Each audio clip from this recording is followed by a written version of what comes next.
Hello everyone, welcome back to Law Vita. My name is Aaradhya. आज हम एक ऐसे टॉपिक पर डिटेल में बात करने वाले हैं जो मॉडर्न लीगल सिस्टम का एक बहुत ही इम्पॉर्टेंट हिस्सा बन चुका है, and that is the alternate dispute resolution, यानी ADR। इसको हम लोग शॉर्ट में ADR बोलते हैं। तो हम लोग यहाँ डिस्कस करेंगे ADR का कॉन्सेप्ट क्या है, इसका मैकेनिज़्म क्या है, इसके टाइप्स क्या हैं, क्या एडवांटेजेस हैं, क्या ड्रॉबैक्स हैं, इंडिया में ADR से रिलेटेड क्या लीगल प्रोविजंस हैं, and then we will see some important landmark case laws. ठीक है, तो आज के टाइम में जब कोर्ट्स में लाखों पेंडिंग केसेस हैं, तो जस्टिस सिस्टम को एफिशिएंट बनाने के लिए ADR एक बहुत ही यूज़फुल टूल बन चुका है। ADR का मेन एम है डिस्प्यूट्स को कोर्ट रूम के बाहर ही रिजॉल्व करना, faster, cheaper and peaceful manner में, है ना। ADR refers to a method of resolution of dispute. तो ADR का मतलब है dispute resolution without going through the traditional court litigation, है ना। अपने मुद्दों को, अपने मामलों को सुलझाना बिना किसी उस ट्रेडिशनल कोर्ट लिटिगेशन सिस्टम को फॉलो अप करे। इसमें पार्टीज एक न्यूट्रल थर्ड पार्टी की मदद से या आपस में ही अपने इश्यूज को रिजॉल्व करती हैं without going through the rigid structure of court rooms, है ना। So therefore it is considered कि ये फास्टर मैकेनिज्म होता है, ये कॉस्ट इफेक्टिव होता है ना। इसमें लेस कॉम्प्लेक्सिटी होती है, and it is an essential tool for dispute resolution, specially in the civil, commercial and family matters. इन मैटर्स में ये स्पेसिफिकली यूज़ किया जाता है और एक एसेंशियल टूल की तरह सामने आता है। ठीक है, so it is widely use in the business contracts, the labour disputes, the consumer grievances, the international conflicts etcetera. For example business contracts disputes जो भी होते हैं वो आर्बिट्रेशन के थ्रू रिजॉल्व किए जाते हैं। Family property conflicts are also being settled via mediation, right? So therefore it is widely used in civil, commercial, family, consumer and labor disputes. ठीक है, अब बात करें कि ADR के क्या कुछ ऑब्जेक्टिव्स हैं, इस सिस्टम का क्या ऑब्जेक्टिव है या किस गोल के साथ ये लाया गया या इम्प्लीमेंट किया जा रहा है। तो लिटिगेशन से बचकर डिस्प्यूट्स को रिजॉल्व करना, ये इसका पहला एंड प्राइमरी ऑब्जेक्टिव है। Resolution of dispute without the need of litigation, वो जो लिटिगेशन का डिले है, वो जो कॉम्प्लेक्स स्ट्रक्चर है, उससे बचने के लिए। दूसरा, जस्टिस को एक्सेसिबल एंड अफोर्डेबल बनाना, क्योंकि ADR सिस्टम जो है उसके जितने भी टाइप्स हैं वो कोर्ट के मैकेनिज्म से चीपर होता है, अफोर्डेबल होता है एंड एक्सेसिबल होता है। ठीक है, so to make the dispute resolving system easy for the people that there is no need to go to court rooms, right. The third is dispute resolution को fast and stress free बनाना। Fourth, parties को अपनी बात बिना किसी डर के, बिना किसी फियर के रखने का मौका देना, making the justice accessible to all, right. And ADR offers more effective dispute resolution, mutual satisfaction से समस्या का समाधान करना, ये सारे इसके की ऑब्जेक्टिव्स हैं। ठीक है, चलिए अब बात करते हैं कि क्या इसके एडवांटेजेस हैं। सो समाउ दी जिस ऑब्जेक्टिव से कोई भी चीज़ आती है और अगर वो चीज़ इम्प्लीमेंट हो जाती है तो वही उसके एडवांटेज बन जाते हैं। तो पहला एडवांटेज है स्पीडी रेजोल्यूशन, है ना।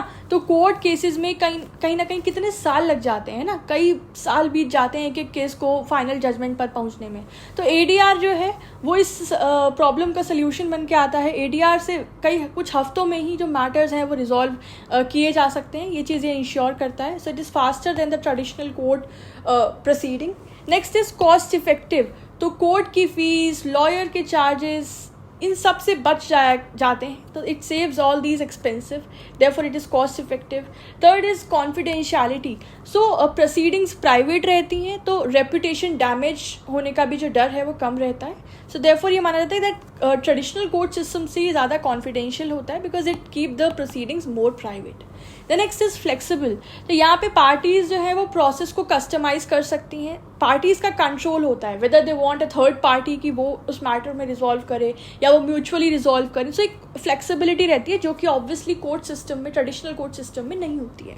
The next is it preserves the relationship, तो बिजनेस हो चाहे फैमिली डिस्प्यूट्स हो, इनमें रिलेशनशिप्स खराब होने की बजाय सेव इसका ऑब्जेक्टिव रहता है कि रिलेशंस प्रिजर्व रहें, सेफ हो जाएं, जबकि कोर्ट में वो कहीं ना कहीं थोड़ा सा कम मुमकिन रहता है ना, क्योंकि वहाँ पे वो जो लॉयर्स होते हैं, जो एडवोकेट्स होते हैं, उनका रहता है ऑब्जेक्टिव कि मैं जीत जाऊँ, उनको फ़र्क नहीं रहता रिलेशनशिप का, जबकि एडीआर का मेन ऑब्जेक्टिव होता है उन रिश्तों को बचाना है ना, उन्हें ख़राब होने से रोकना, it encourage the amicable settlements, right. And the next is the binding awards. तो यहाँ पे जो फाइनल डिसीजन है वो इन्फोर्सेबल होता है और बाइंडिंग होता है, तो ये भी एक इसका इम्पॉर्टेंट एडवांटेज है। अब हर चीज़ के दो पहलू होते हैं, है ना, तो अगर एडवांटेज है तो यहाँ डिसएडवांटेज भी होंगे, कुछ ड्रॉबैक भी होंगे। पहला है there is no appeal mechanism. तो डिसीजन तो फाइनल होता है लेकिन गलती होने पर रिव्यू नहीं है ना, मतलब अगर कोई व्यक्ति डिससेटिस्फाइड है तो वो फर्दर अपील नहीं ले जा सकता है। लिमिटेड करेक्शन ऑप्शंस है, देयरफॉर ये इसका एक ड्रॉबैक है। The second is bias risk. तो आर्बिट्रेटर बायस हो सकता है, ये इसका एक ड्रॉबैक माना जाता है, that a particular arbitrator may be bias towards an appointing party. So एक सपोज नोशन के साथ हो सकता है वो आर्बिट्रेटर बैठे और डिसीजन ऑब्जेक्टिफाई करे। So the bias is one of the reason of drawback of ADR. The next is non binding nature. तो देखिए ऊपर हमने बोला कि डिसीजन फाइनल होता है, लेकिन जैसे एडीआर के कई सारे प्रकार है ना, तो मीडिएशन हो गया, कंसिलिएशन हो गया, they do not guarantee enforcement, इनमें इन्फोर्सेबिलिटी नहीं होती है, and therefore it allows the parties that they may withdraw their matter. So non-binding nature is one of the drawback of this system of ADR. The next is hidden cost. जैसे ऊपर हमने advantage में बोला कि cost effective है, पर इसमें hidden cost रहते हैं। कैसे?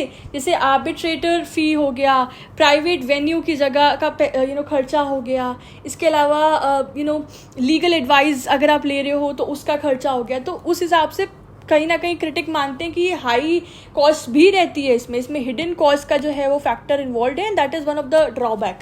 ठीक है।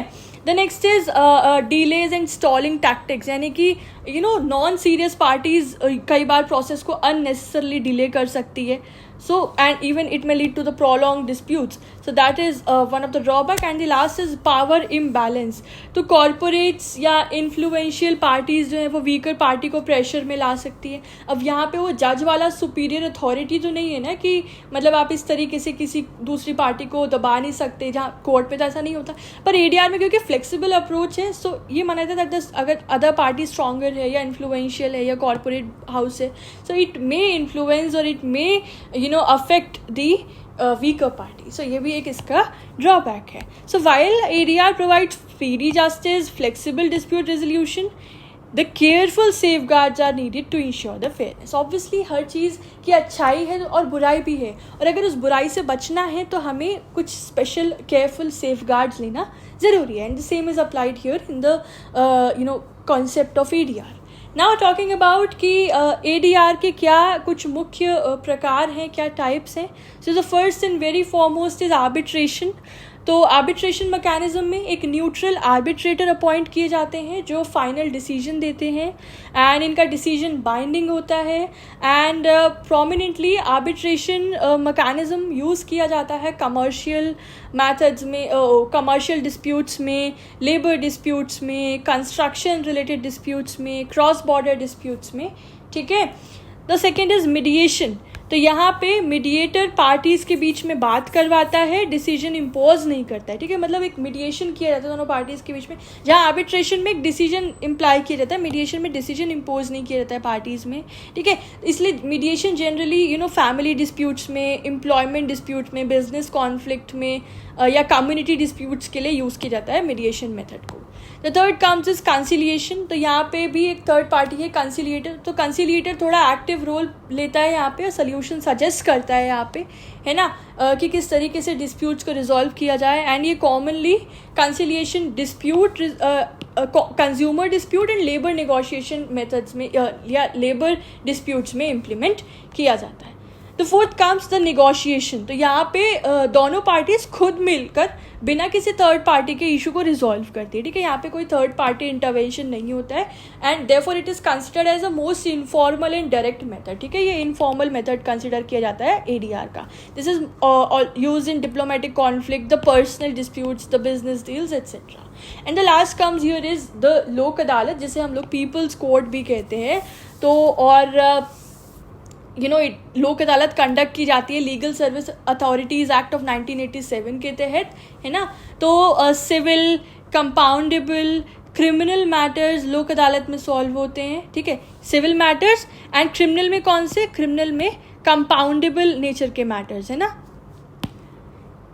लोक अदालत का की फीचर है कि ये फास्ट डिसीजन इंश्योर करती हैं, कॉस्ट फ्री होती हैं, बाइंडिंग नेचर के होते हैं इनके decision. So it's a forum, एक ऐसा फोरम है जो कि म्यूचुअल अग्रीमेंट के साथ डिस्प्यूट्स को रिजॉल्व करती हैं and make sure that you just right it that it is conducted under the legal service authorities act of 1987, ठीक है। अभी एक्चुअली हम लोग यहाँ पे टाइप्स ऑफ एडीआर को डिटेल में डिस्कस नहीं कर रहे हैं, अभी हमारा मेन कॉन्सेप्ट है द ओवरव्यू ऑफ एडीआर। तो इसलिए हम लोग वेराइड सब हेडिंग्स कवर कर रहे हैं एडीआर में, इसलिए हम लोग टाइप्स को डिटेल में नहीं डिस्कस करेंगे। We are just taking a overview कि what are the different types, right. Now moving ahead कि एडीआर का इंडिया में क्या इंपॉर्टेंस है। तो इंडिया में कोर्ट बैकलॉग एक सीरियस इशू है, वी ऑल नो दैट। तो उसमें एडीआर हेल्प करता है in decongesting the judiciary, right. वो जुडिशरी की जो पेंडेंसी ऑफ केसेस है, जो बैकलॉग ऑफ केसेस है, उस प्रॉब्लम को कहीं ना कहीं हल्का करने में ADR plays a significant role, ठीक है। लोक अदालत alone have solved 50 lakh plus cases every year, right? So this is how you see that लोक अदालत जो है कितना prominent role play कर रहा है in dispute resolution in our country. इसके अलावा ADR जो है वो आर्टिकल 14, आर्टिकल 21 को support करता है that it deals with the equality before law and right to life and personal liberty. ये इसके foundation है ADR के. ADR is also linked with article 39A that talks about equal justice and free legal add, है ना। तो ADR जो है article 39A को भी अचीव करने की कोशिश करता है that free legal add ensure किया जाए हमारी कंट्री में और इक्वल जस्टिस जो है वो सस्टेन रहे। And at the same time ADR ensures economic and social justice, जो कि हमारे इंडियन कॉन्स्टिट्यूशन का प्रियम्बल में इंश्राइंड है ना।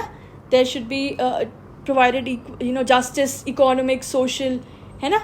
So that is also enshrined in Indian Constitution and ADR का motive भी यही है. So this is how we see the importance of ADR in India. Now moving ahead, talking about हम लोग cases बाद में देखेंगे, पहले देखते हैं the different legal frameworks for ADR in India. ठीक है, कुछ legal frameworks हैं जो ADR को govern करते हैं. So the first and foremost is the Arbitration and Conciliation Act of 1996. तो it governs and it covers arbitration, conciliation, है ना, एंड मीडिएशन, इसको गवर्न करता है और इसके लीगल प्रोविजंस जो हैं प्रदान करता है arbitration and conciliation act of 1996. ये बेस्ड है UNCITRAL model law on international commercial arbitration पर, ठीक है। इस मॉडल पर ये बेस्ड है जो कि एक इंटरनेशनली एक्सेप्टेड मॉडल है, ठीक है, making it compatible with the global arbitration standard. इसके अलावा कोड ऑफ सिविल प्रोसीजर का सेक्शन 89 जो है वो कोर्ट्स को एनकरेज करता है कि वो डिस्प्यूट्स को ADR में रेफर करें. It encourage the court to refer the dispute to the ADR method like mediation, arbitration, Lok Adalat. तो आप सेक्शन 89 पढ़ सकते हैं, ये भी ADR को लेके एक इम्पॉर्टेंट प्रोविजन है. इसके अलावा legal service authorities act of 1987, सो ये भी एक बहुत ही इंपॉर्टेंट रोल प्ले करता है इन प्रमोटिंग द लोक अदालत. लोक अदालत का स्ट्रक्चर और पावर डिफाइन करता है. फ्री लीगल एड और speedy justice for weaker sections इस प्रावधान को प्रमोट करता है, इंश्योर करता है. So these laws are collectively strengthening the ADR system mechanism in India, है ना. हमारी कंट्री में ये ADR मैकेनिज्म को स्ट्रेंथन कर रहे हैं, स्ट्रॉन्ग बना रहे हैं. Reducing the courts congestion, court का जो ओवरबर्डनिंग है उसको कम कर रहे हैं. And ensuring the amicable settlement, and ये इंश्योर कर रहे हैं कि जो जजमेंट्स हैं, जो जस्टिस डिलीवरी है वो फोकस करे एमिकेबल सेटलमेंट पे, यानी कि आपसी बातचीत के माध्यम से ही जो समाधान है वो निकल कर आ जाए. चलिए अब बात करते हैं लैंडमार्क केस लॉस की. कुछ इंपॉर्टेंट केसेस जिसने ADR के मैकेनिज्म को स्ट्रेंथन किया, राइटरेट किया है ना, और इसकी इंपॉर्टेंस को शोकेस किया. पहला है Bhatia international versus bulk trading of 2002. तो इसमें इंटरनेशनल डिस्प्यूट्स में आर्बिट्रेशन का स्कोप क्लैरिफाई किया था कोर्ट ने, and court expanded the scope of arbitration in India. The second is Afcons infrastructure limited versus Cheria and वार के कंस्ट्रक्शंस ऑफ 2010. तो इसमें कोर्ट्स को गाइड किया था कि एडीआर का यूज़ कैसे करना है और किस तरीके से एडीआर मेथड्स को प्रमोट करना है। तो इशू था कि whether courts can refer the cases to ADR. तो इसमें बोला था सुप्रीम कोर्ट ने कि हाँ, एंड देयरफॉर कोर्ट ने एनकरेज किया था सभी कोर्ट्स को, जुडिशरी कोर्ट्स को, सबऑर्डिनेट कोर्ट्स को, that they must promote the ADR methods. ठीक है, therefore this case is important. Next is very important case, Salem Advocate Bar Association versus Union of India। तो civil procedure में ADR को strong बनाने का direction दिया था इस केस में, and the court strengthen the ADR mechanism again in India. Next is Swiss ribbons private limited versus Union of India. So इसमें इशू था related to the constitutionality of arbitration under the insolvency and bankruptcy case. तो इसमें arbitration का recognition insolvency court के context में court ने upheld किया था। कोर्ट ने कहा था कि आर्बिट्रेशन का इस्तेमाल किया जा सकता है एंड एक वैलिड डिस्प्यूट रेजोल्यूशन मेथड है for resolving the issue related to the insolvency and bankruptcy. ठीक है, and the last case we have got here is Booz Allen and Hamilton versus SBI Home Finance Limited of 2011. So here again the issue is related to the arbitration method to be used in mortgage dispute। तो इसमें arbitration के scope को court ने define किया और ये decide किया कि क्या डिस्प्यूट्स आर्बिट्रेबल है या नहीं है ना। एंड कोर्ट ने अपहेल किया कि फाइनेंशियल मैटर्स में आर्बिट्रेशन प्रोसीडिंग्स जो है वो इम्प्लीमेंट की जा सकती हैं। ठीक है, लीगल फ्रेमवर्क हमने देख लिया। तो दोस्तों ये था एडीआर का कॉन्सेप्ट। एडीआर एक टाइम सेविंग, कॉस्ट सेविंग और रिलेशनशिप सेविंग मैकेनिज्म है। यही हम लोगों ने अब तक समझा है और इससे हम यही निष्कर्ष निकालते हैं, जो जुडिशरी के बर्डन को कम करता है और पब्लिक को फास्टर जस्टिस प्रोवाइड करता है ना। लेकिन एडीआर को ट्रूली इफेक्टिव बनाने के लिए अवेयरनेस, ट्रेनिंग, रेगुलेशंस का होना बहुत ज़रूरी है, ताकि जस्टिस जो है सिर्फ फास्ट ना हो पर इसके साथ साथ क्या हो, फेयर भी हो, है ना। तो ये था आज का लेक्चर। एडीआर को हर एंगल से समझने की कोशिश की है एंड ये होलसम लेक्चर है ना। तो अगर आपको ये लेक्चर पसंद आया हो तो हमारे इस वीडियो को प्लीज़ लाइक करिएगा, अपने फेलो लॉ एस्पिरेंट्स को शेयर करिएगा और कमेंट में लिखकर बताइएगा कि ये लेक्चर आपको कितना हेल्पफुल लगा। ठीक है, और हमारे चैनल लॉ वीटा को सब्सक्राइब करना ना भूलिएगा। और इस सब्जेक्ट के नोट्स या किसी भी और सब्जेक्ट के नोट्स के लिए आप हमारे इंस्टाग्राम पेज या जिसका एड्रेस है lawvita_80 या हमारी ईमेल आईडी जिसका एड्रेस है guptaradhya80@gmail.com, उस पर आप कांटेक्ट कर सकते हैं, है ना। तो मिलते हैं आपसे एक नेक्स्ट लेक्चर में एक नए टॉपिक, नए केस लॉ और एग्ज़ाम रेडी एक्सप्लेनेशन के साथ। Thank you for watching, all the best for your exams, bye bye.